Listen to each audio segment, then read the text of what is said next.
This program is brought to you by Emory University.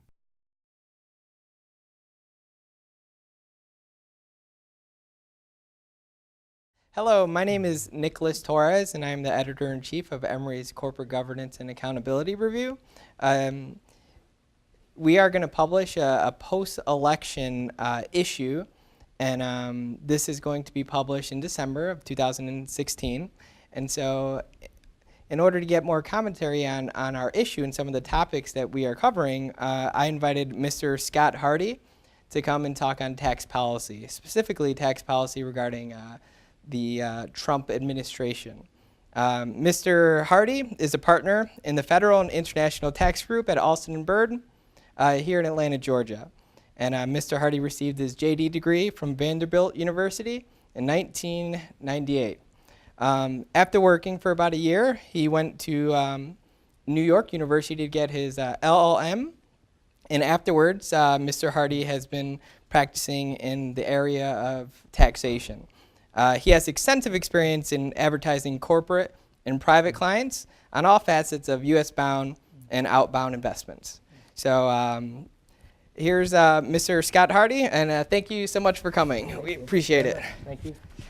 So I would just like to start off by asking about some of President Trump's proposals, but also what's the change that needs to occur in order for some of President Trump's or President-elect Trump's proposals to be implemented? So there's really two main proposals out there for tax policy change in 2017. The House GOP put out their proposal in the summer of this year, 2016, and it was an extensive proposal to change corporate and individual income taxes. The president-elect put forth his proposal during the campaign, and then he subsequently modified it a bit later in the campaign to line up a little bit more with the House GOP plan. And so their proposals, there are distinctions, and important distinctions between the two, but they're fairly consistent in terms of what they're proposing. The changes that would need to occur really occurred during the election in terms of the Republican won the presidency, but also kept majority in the Senate and majority in the House. And so they do not have a filibuster-proof majority in the Senate, but they do have 51-52 votes, which is sufficient to pass tax legislation in the Senate, and sufficient majority in the House to pass tax legislation there. So I think the hurdles are going to be if you want a bipartisan tax plan to go through, which is in the interest of everyone, then the Republicans are going to have to put forth a plan that will be sufficient to bring Democrats on board to get past the filibuster in the Senate, which would be 60 votes. And so you have to attract roughly 8 or so Democrats, 8 or 9 Democrats, to sign on to that plan. The House should not have a problem getting legislation through, as long as everybody Gets on board. can agree. Yeah, I mean the proposals differ in some significant respects, so they do need to. There needs to be a meeting of the minds. So is there any proposal that sticks out to you that will change the landscape of corporate taxation? Yeah, honestly, both the House GOP plan and the Trump plan, if you just look at the two, the proposals with respect to corporate taxation, so they're very similar in the sense that they both want to simplify our corporate tax code and reduce the tax rates, which cost money because you're going to be taking in a lot less money. And so they both try to what you would call broaden the base, which is to eliminate deductions, certain deductions, tax incentives, loopholes, cut all that out, or at least a good chunk of it, and that way you can lower the rates.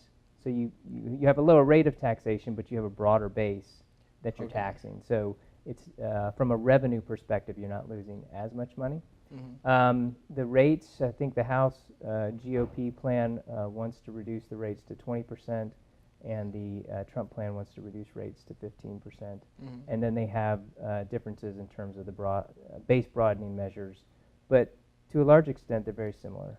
Reducing credits, deductions, maintaining R&D, research and development credit, which is important. They want to keep innovation here and not ship it offshore. So they're very similar in those respects. Yeah.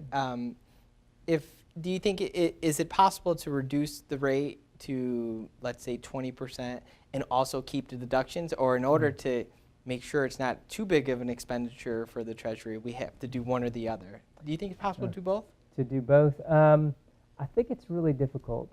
I think they, for instance, there's two proposals right now on interest, the deductibility of interest. So right now our tax code favors debt. Because if you borrow money and you pay interest, you can deduct that, and it reduces your tax liability. That's not true for dividends. If companies earn money and they pay a dividend, there's a double taxation. So there's a proposal to eliminate interest deductibility, which raises a ton of money because you've cut out one of the largest deductions there are in the corporate tax code.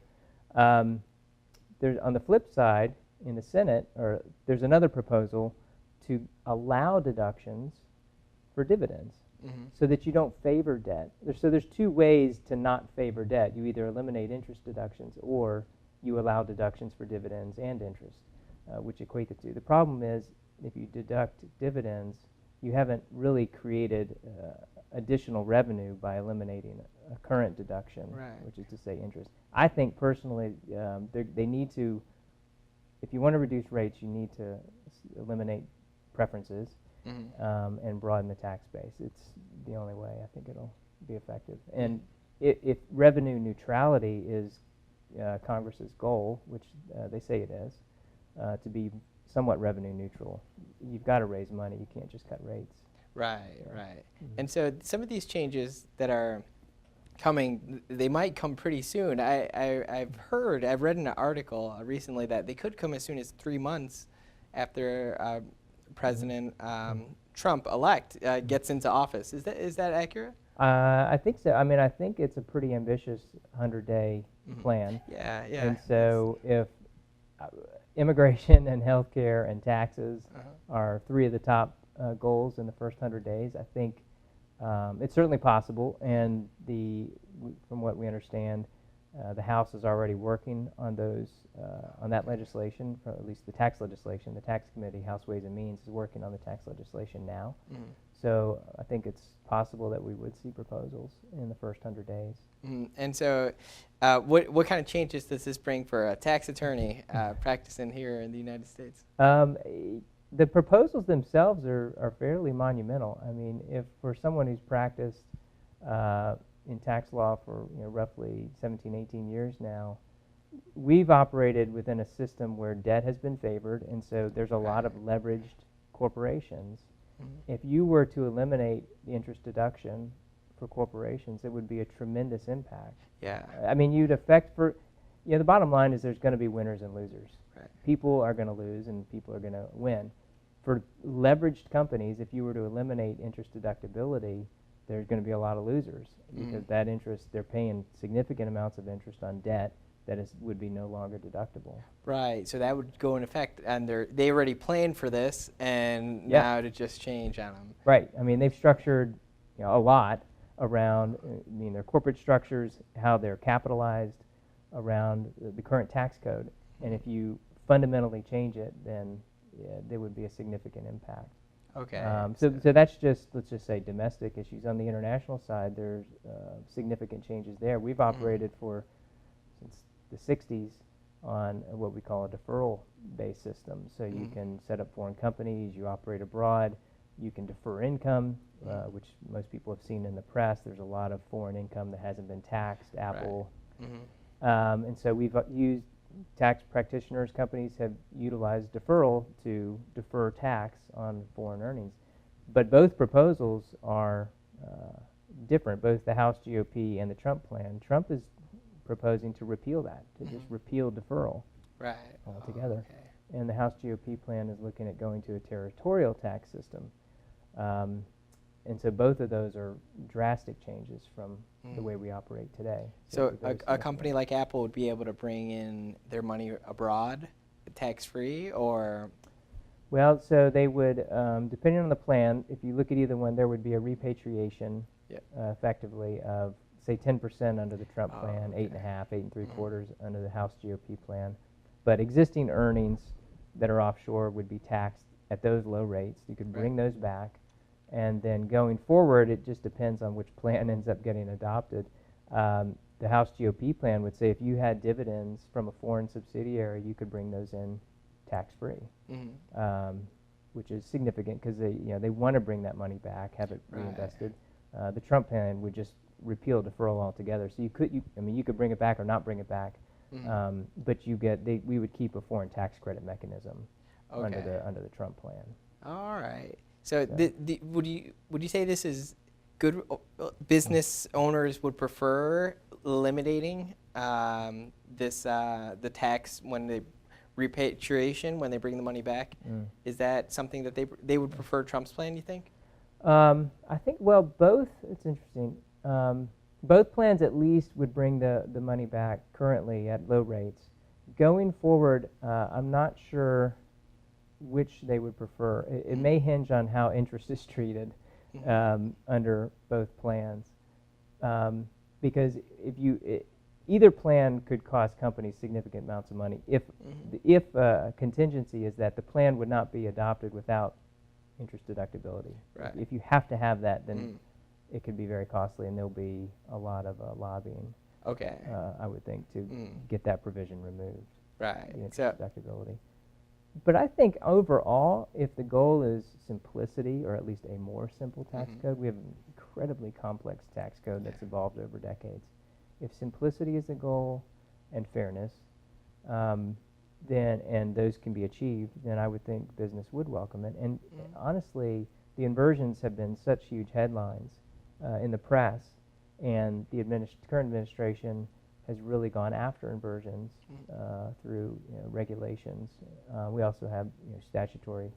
Congress has passed laws to try and prevent it. But I think these are other ways to go after inversions to keep companies from moving offshore. Right. Try and simplify the code, try and reduce the rates in the U.S., attract business here.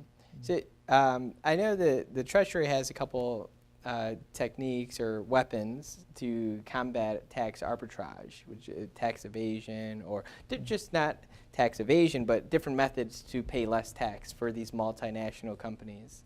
Do you think some of Trump's proposals would help combat tax arbitrage, or do you think it's neutral, or what's your opinion? I think it's hard to say, in the sense that you don't really know what it's going to look like. If you move to if he repealed deferral, which says if you earn $1 in the UK or $1 here, it's taxed regardless. There is no deferral. Then that may alleviate some of that arbitrage. But the creativity of tax lawyers cannot be underestimated. So I'm sure that there will be creative structures for companies to minimize their taxes.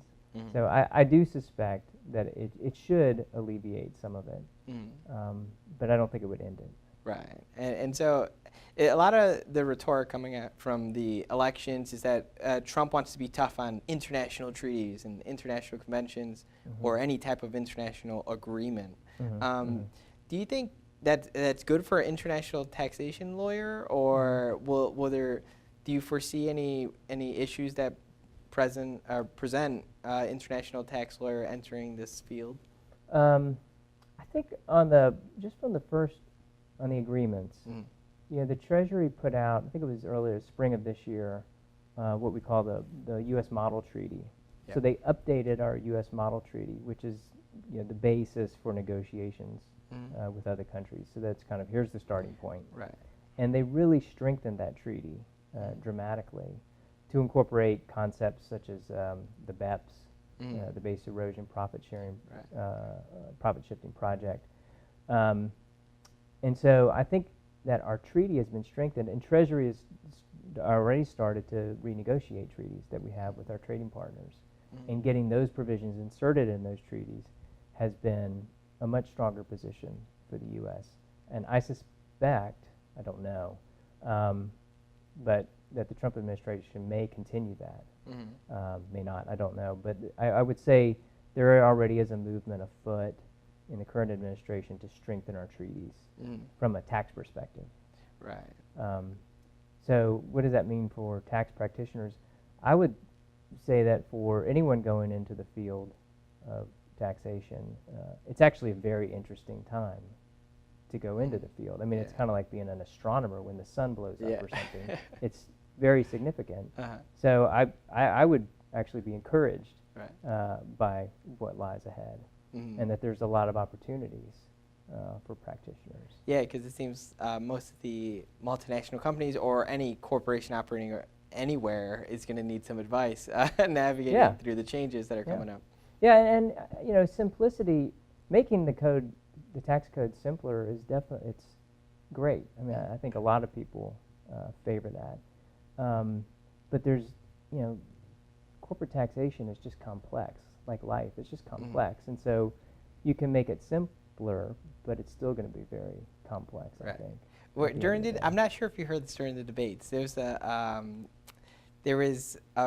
forgot her name. There was a Republican running and she proposed to make the tax code one page. Do you recall that? Yeah. What was your reaction? Because I was wondering what how they reacted to her proposal. Is it impossible? I think it's a noble goal. Get the tax code. What's the tax code right now? 8,000 pages? I mean, the reg book's on my shelf. I mean, it's ridiculous and growing by the day. I don't know. I think it's nice to say in a campaign. I don't see how you can realistically. It's not. Yeah, no, that's what I was thinking. I mean, a number of proposals like that over the years, but there's so many vested interests in the tax code, and the simplification is going to be really tough. It's going to be difficult. And we have a unique opportunity here to actually, 1986 was the last time we had tax reform, significant tax reform. And so we're talking roughly 30 plus years. So hopefully there's an opportunity now to try and do some reform that is meaningful. Right. And hopefully long term too. That's pretty important. Yeah. I think that's, as a practitioner, I think that's the point where you really want bipartisan support, so that you don't have to go through a reconciliation process in the Senate, which essentially gives you a 10-year window before you potentially sunset provisions and change things. You want something that will go far beyond that and that is lasting, and that requires bipartisanship. And that explains the Trump tax breaks. I remember those, or not Trump, sorry, Bush. Bush Jr. He made a 10-year tax break, right? I think, I forgot what year that was in. But could you explain how that worked and why it only lasted 10 years? So if in the Senate they can filibuster, or you would need 60 votes for certain revenue-related provisions, so tax. Requires 60 votes. If you can't get 60 votes because, let's say, one party doesn't agree to the proposals, you can get around that through a process called reconciliation, which allows you to change the tax law effectively, but for only a 10-year period.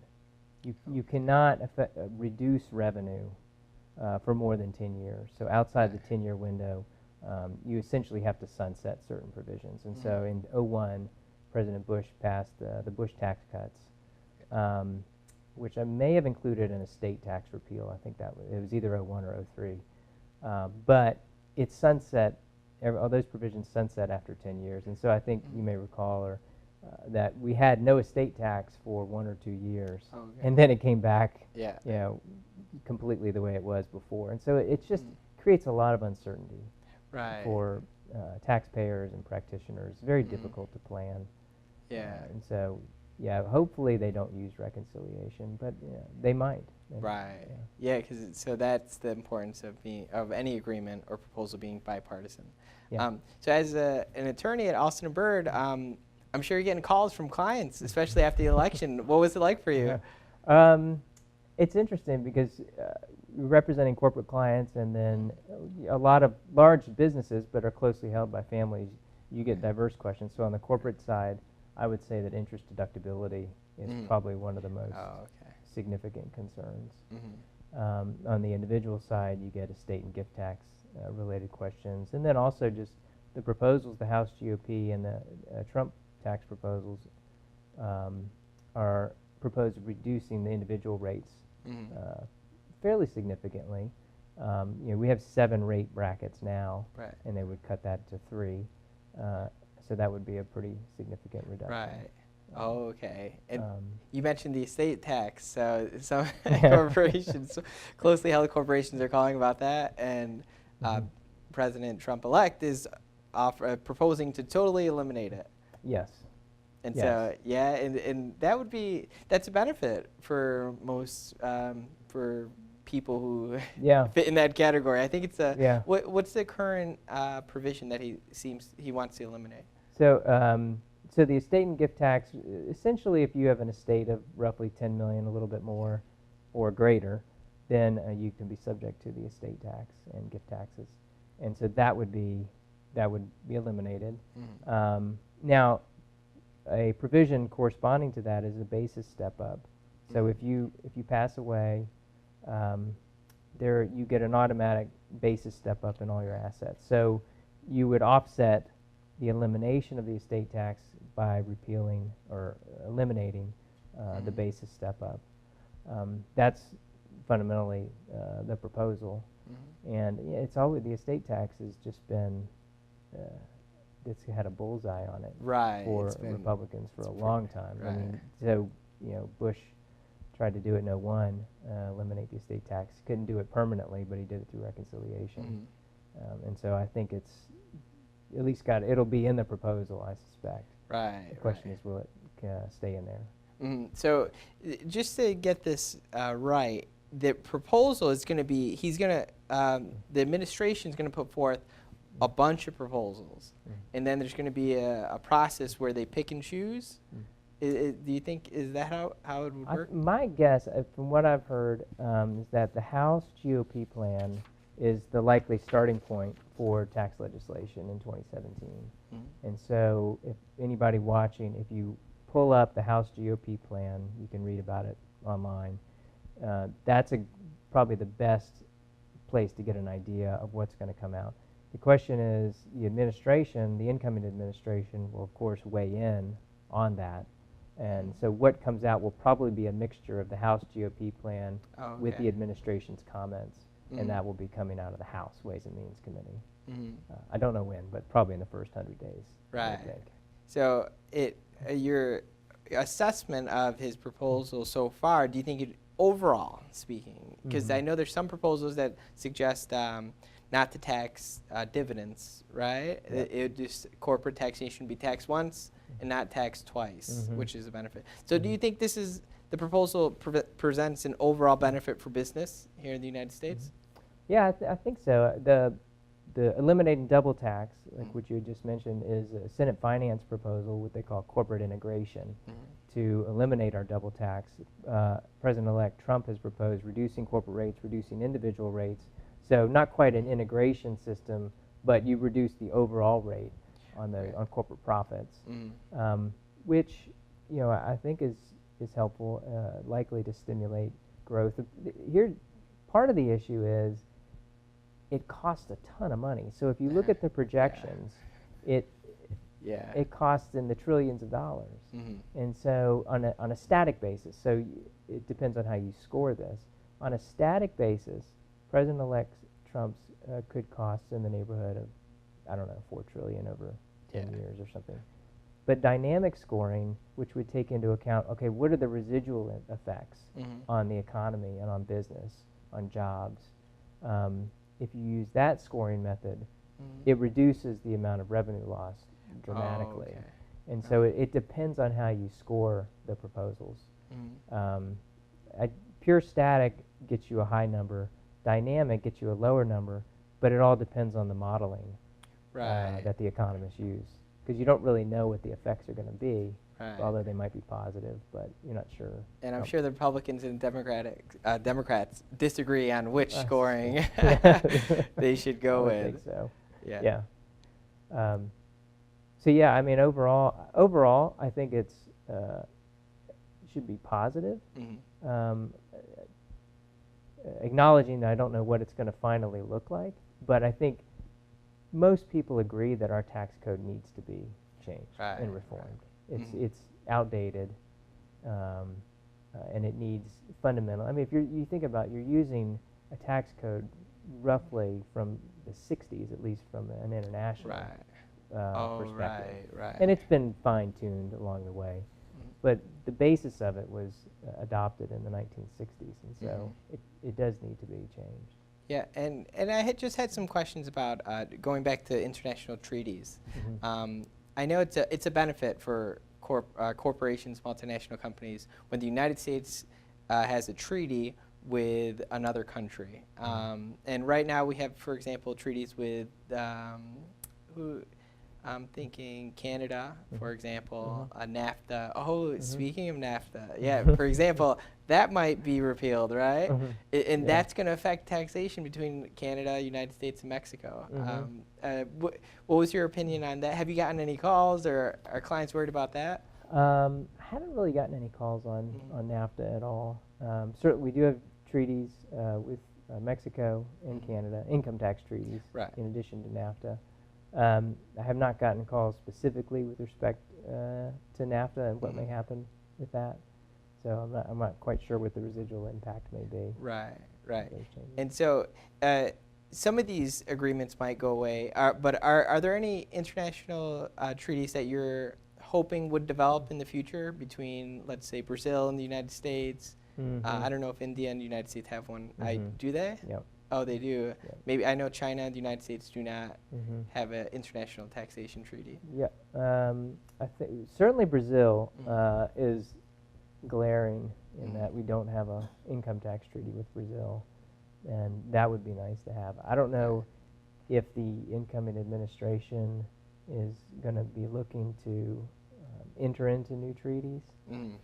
I think some are ongoing right now in terms of being negotiated. I don't have them off the top of my head, but there are some. But I'm not sure where we stand with Brazil. China, I think we do have a treaty with China, not Hong Kong. But I think all those treaties can be strengthened. So that might be a more focus. I'm not sure, but it could be. Well, thank you for your time. I really do appreciate it. It's been a pleasure, and hopefully we'll talk to you again in, let's say, 100 days. Yeah, 100 days, and we'll get the update on some of these tax proposals, and we'll see what happens. Yeah, look forward to it. Thank you for your time. I appreciate it. Thank you.